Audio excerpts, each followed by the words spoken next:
શ્રદ્ધાનો દીવો અને વીર પસલી। ઘણા સમય પહેલાની વાત છે। એક સુંદર ગામમાં આરાધના નામની એક શ્રદ્ધાળુ બહેન તેના 7 ભાઈઓ સાથે રહેતી હતી।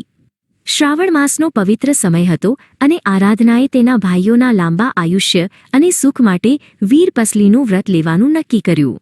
તે તેના સૌથી નાના ભાઈ સ્નેહલ સાથે બેસીને વ્રતની કથા સાંભળી રહી હતી। આરાધનાના 6 મોટા ભાઈઓ ખૂબ જ ધનવાન હતા, પરંતુ તેમના મનમાં સંપત્તિનું અભિમાન હતું। તેમની પત્નીઓ એટલે કે આરાધનાની 6 ભાભીઓ પણ ખૂબ જ સ્વાર્થી હતી।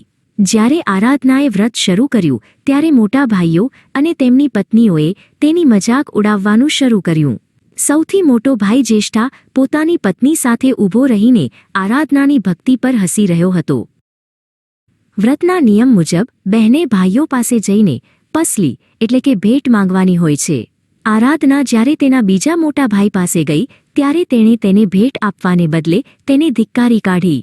આરાધનાની આંખોમાં આંસુ હતા, પણ તેની ભક્તિ અતૂટ હતી। તે માત્ર તેના ભાઈઓનું કલ્યાણ ઈચ્છતી હતી। છેવટે આરાધના સૌથી નાના ભાઈ સ્નેહલ પાસે ગઈ।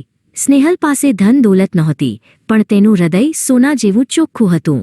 તે તેની બહેનને ખાલી હાથે મોકલવા માંગતો નહોતો। તે આરાધનાનો હાથ પકડીને તેને આશ્વાસન આપી રહ્યો હતો। સ્નેહલ પાસે આપવા માટે કંઈ ખાસ નહોતું, તેથી તેણે જમીન પરથી માટીનું એક ઢેફું ઉઠાવ્યું અને થોડા કોદરા કરકરા અનાજના દાણા લીધા। તેણે ખૂબ જ પ્રેમથી આ વસ્તુઓ આરાધનાની જોડીમાં મૂકી અને કહ્યું, બહેન, મારી પાસે અત્યારે આજ છે, કૃપા કરી તેને સ્વીકારો। આરાધનાએ તેને સાક્ષાત પ્રસાદ માનીને માથે ચડાવ્યો।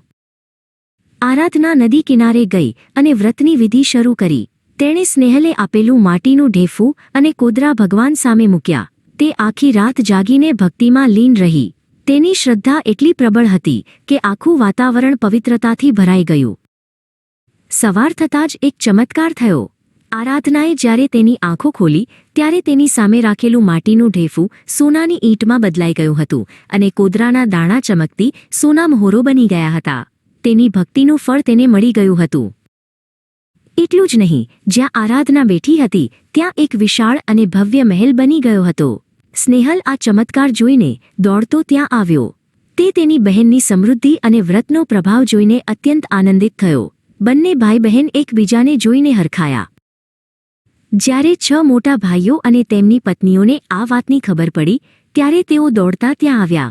પોતાની બહેનનો વૈભવ જોઈને તેમને પોતાના સ્વાર્થ અને અભિમાન પર પસ્તાવો થયો।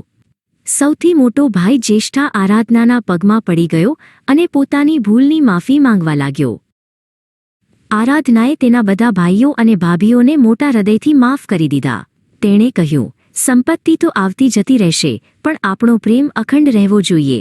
તે દિવસથી આખું કુટુંબ ફરીથી હળીમળીને રહેવા લાગ્યું। આ વાર્તા આપણને શીખવે છે કે શુદ્ધ ભાવથી કરેલી ભક્તિ અને ક્ષમા જ સાચું સુખ લાવે છે।